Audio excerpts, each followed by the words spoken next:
Imagine getting paid just for sharing your thoughts on products and services you use every day. With Survey Junkie, it's that simple. Click on the link in the video description to discover how you can start earning today by taking surveys. NATO jets have scrambled to intercept Russian spy planes as the alliance holds military drills in the Baltic Sea, officials have reported. Several Russian aircraft have been intercepted in recent days by 3 separate NATO fighter squadrons of Germany, Italy, and Spain, who launched from bases in Latvia, Poland, and Lithuania respectively. Unsettling images shared by NATO Air Command showed how Eurofighter Typhoon and F-18 jets flanked what appeared to be Ilyushin Il-20 spy planes and Antonov An-12 cargo aircraft soaring over the Baltic Sea. We demonstrate our capabilities, readiness, and our steadfast commitment to collective deterrence and defense, said General James Hecker, Commander Allied Air Command. On a daily basis, Allied fighter jets are flying over the Baltic Sea, he added.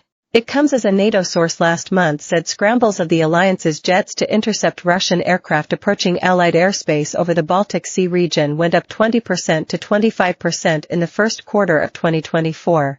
A statement by NATO Air Command said that an increase in Russian activity in the skies over the Baltic Sea was expected in June, with NATO vessels taking part in planned drills. Exercise Baltic Operations, or BALTOPS, runs from June 7 to 20 and will see more than 50 naval vessels, 25 aircraft, and 9,000 personnel from 20 nations embark on maritime drills. These exercises are an annual event, but this year's are said to be the largest ever of their kind, owing to the increased security concern in the Baltic region following Russia's invasion of Ukraine. It comes as Sweden joins the exercises for the first time following its accession to the security bloc, a move which some analysts said turned the Baltic Sea into a NATO lake in a blow for the Kremlin. Year over year, BALTOPS delivers credible results in building our collective defense capability and the strength, agility, and cohesion of the alliance, Vice Admiral Thomas Ishii, commander of the U.S. 6th Fleet and Naval Striking Support Forces NATO, told reporters in a pre-sale conference at Klaipėda in Lithuania. BALTOPS 2024 will bring the largest assembly of amphibious and mine-hunting forces in the exercise's history, according to a U.S. Navy release, with Ishii telling reporters, "If anything that Russia's brutal aggression in Ukraine has shown us is that you have to be able to adapt to the environment in combat, so that's a focus for me and both my U.S. command and NATO command." In Russia meanwhile, the large-scale exercises are seen as evidence of more threatening behavior from NATO.